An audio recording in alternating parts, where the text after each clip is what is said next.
Chapter 18. The Palace.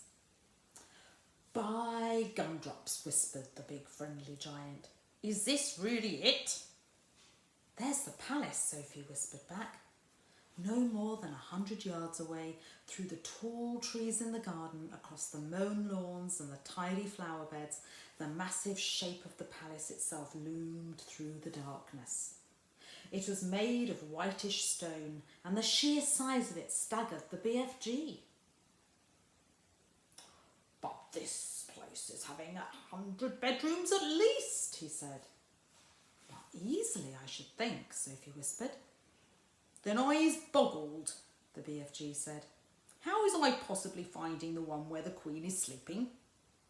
"Well, let's go a bit closer and have a look," Sophie whispered. The BFG glided forward among the trees, and suddenly he stopped dead. The great ear in which Sophie was sitting began to swivel around. "Hey," Sophie whispered, "you're going to tip me out." "Shh," the BFG whispered back. "I's hearing something."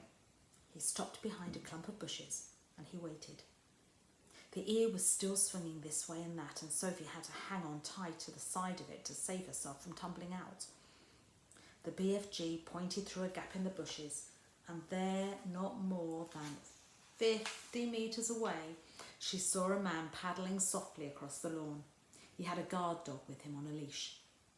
The BFG stayed as still as a stone, and so did Sophie. The man and the dog walked on and disappeared into the darkness. "You was telling me there was no soldiers in the back garden." "He wasn't a soldier," Sophie whispered. "He was some sort of watchman. We'll have to be careful." "I is not too worried. These wacky big ears of mine is picking up even the noise of a man breathing the other side of this garden." "How much longer before it begins to get light?" Sophie whispered. Very short. We must go pell-mell for leather now." He glided forward through the vast garden, and once again Sophie noticed that now he seemed to melt into the shadows wherever he went. His feet made no sound at all, even when he was walking on gravel. And suddenly they were right up close against the back wall of the great palace, and the BFG's head was level with the upper windows one flight up. And Sophie, sitting in his ear, had the same view. In all the windows on that floor the curtains seemed to be drawn. There were no lights showing anywhere, and in the distance they could hear the muted sound of traffic going around Hyde Park Corner. The BFG stopped and put his other ear, the one Sophie wasn't sitting in, close to the first window.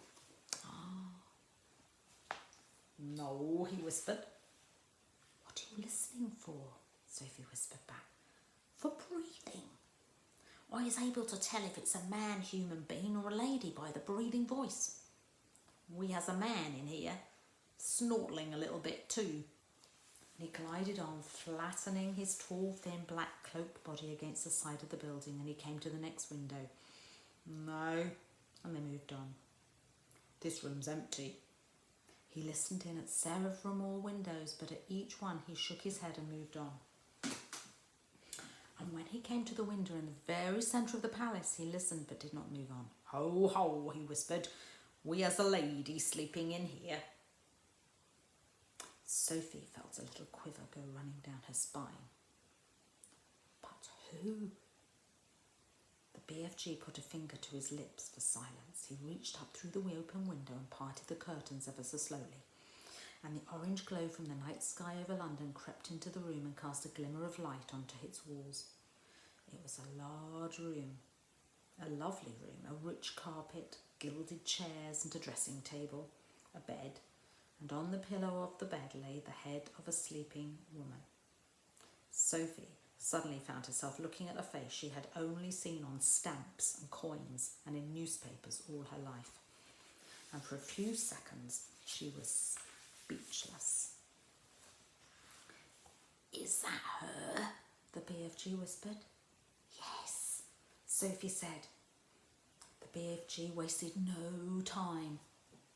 First, and very carefully, he started to raise the lower half of the large window, and the BFG was an expert on windows. He'd had opened thousands of them over the years to blow dreams into children's bedrooms, and some windows got stuck, some were wobbly, some creaked, and he was pleased to find that the window of the Queen slid upwards like silk.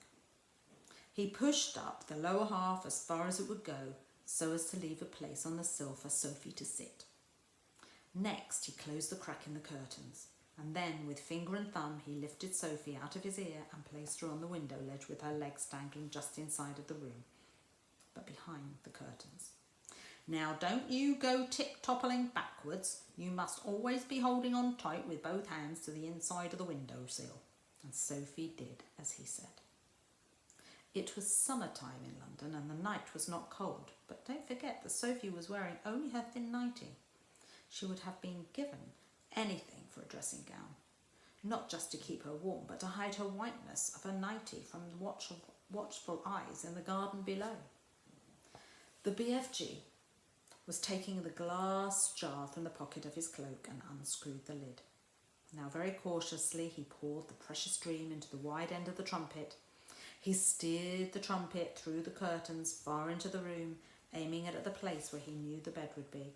He took a deep breath, he puffed out his cheeks and poof, he blew. Now he was withdrawing the trumpet, sliding it out very, very carefully like a thermometer.